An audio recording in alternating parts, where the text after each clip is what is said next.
Hello, and welcome back to Apex Megalith.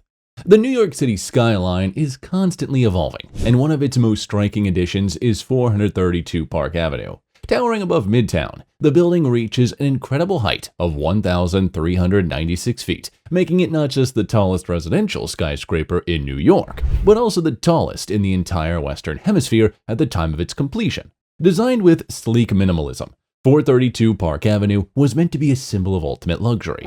Yet behind its soaring facade lies a story of unexpected flaws, resident dissatisfaction, and legal battles totaling hundreds of millions of dollars. Long before 432 Park Avenue began its rise, the site was home to the Drake Hotel.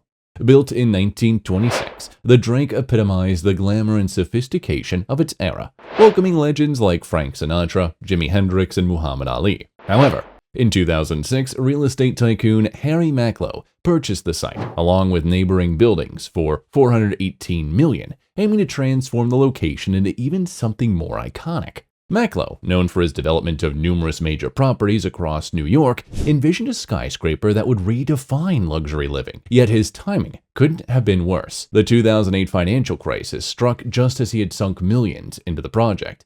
Facing a debt exceeding $7 billion and defaulting on a major $482 million loan from the Deutsche Bank, Macklowe was forced to relinquish control of multiple properties, including the Drake site. Despite these setbacks, Macklowe remained determined. He partnered with Sim Group, a real estate investment firm, to realize his vision. Together, they planned what would become 432 Park Avenue, a tower that would reach for the clouds. The 57th Street area, famously dubbed Billionaires Row, had become synonymous with extreme wealth, featuring prestigious addresses like Central Park Tower and 111 West 57th Street. Macklowe wanted 432 Park Avenue to stand among the most exclusive residences in the world. The renowned architect, Raphael Viñoly, was commissioned for the project. His design, surprisingly, drew inspiration from a minimalist trash can created by Joseph Hoffman, an elegant, functional item that retails for about $360. Viñoly envisioned a slender, square-shaped skyscraper that could soar into the sky with quiet dignity and strength. Construction began in 2011, with acquisition and construction costs totaling about $2.1 billion. By 2015, the tower was complete. It offered 147 residential units, 59 storage units, 18 wine cellars, 12 office spaces and retail shops, and a private garage. Apartments ranged from $20 million to $82 million, making it one of the most luxurious addresses not just in the city but in the world. Every detail was meticulously crafted, reflecting an aura of perfection, or so it seemed. Despite its grand opening and massive hype, problems at 432 Park Avenue emerged almost immediately. One of the earliest issues was the tower's sway. Tall buildings naturally move slightly in the wind, but 432 Park's slim design, at a height-to-width ratio of 15:1, made it particularly vulnerable. For comparison, the Empire State Building, 1,454 feet, has a 3:1 ratio and sways only an inch or so in high winds. The Willis Tower in Chicago, 1,729 feet, uses a bundled tube structure to minimize sway. The Burj Khalifa in Dubai, 2,722 feet, designed setbacks and wings to diffuse wind pressure, swaying up to 58 inches at extreme conditions. Taipei 101 uses a massive 660-ton damper to counteract earthquakes and typhoons. While 432 Park Avenue incorporated wind floors and a tuned mass damper to deal with these forces, it still sways between 50 to 60 inches during strong winds, an unsettling experience for residents. Loud creaks and groaning sounds filled the apartment during storms, keeping many owners awake at night. Sway wasn't the only problem. In 2018, a major flood broke out on a mechanical floor, damaging 35 apartments, including one that was under contract for $46 million. A deal that ultimately fell through due to the damages. Only a few days later, another water line burst on the 74th floor caused flooding in elevator shafts and mechanical areas. These incidents weren't isolated. Problems with the building's plumbing and water systems had been reported since 2016, and multiple leaks over the years caused significant damage, mechanical failures, and elevator malfunctions. The elevators themselves, vital for residents living hundreds of feet above the ground, became unreliable. Residents reported being trapped for hours, a terrifying prospect in a billion-dollar skyscraper. One of the most disturbing incidents occurred in 2021, when contractors hired to repair persistent leaks accidentally drilled into concealed electrical wiring, causing an arc flash explosion. The blast launched the worker through the air, resulting in serious injuries and forcing emergency repairs costing over $1.5 million. Another shocking issue involved the wind floors, the open-air spaces designed to allow wind to pass through and reduce swaying.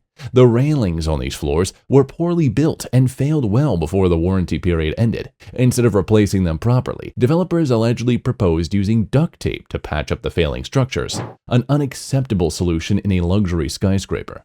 Adding to the chaos was the trash chute system. Because of the system's height and the uninterrupted design of the chute, garbage bags thrown from the upper floors accelerated to terrifying speeds, hitting the bottom with the force of a small explosion. Residents described the resulting noise as sounding like a bomb. Alarmed by the growing number of issues, the residents' board commissioned an independent investigation by SBI Consultants, Inc.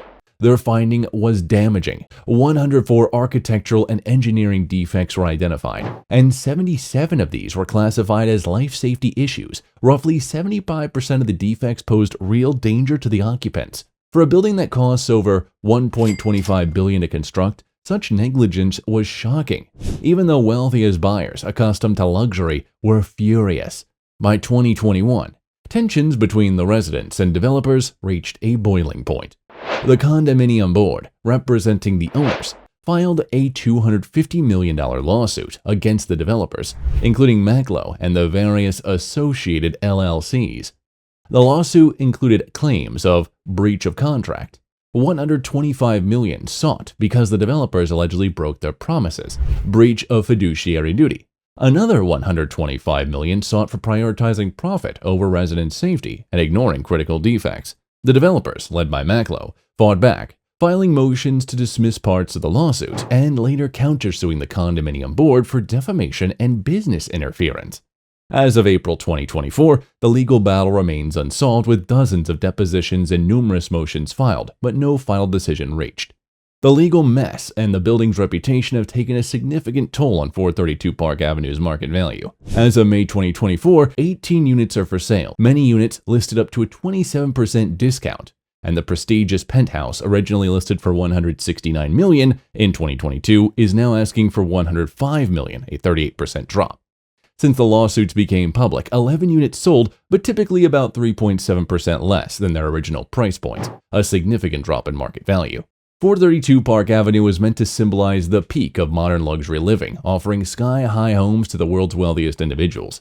Instead, it has become a case study in how ambition, poor planning, and cost-cutting can turn a dream into a nightmare.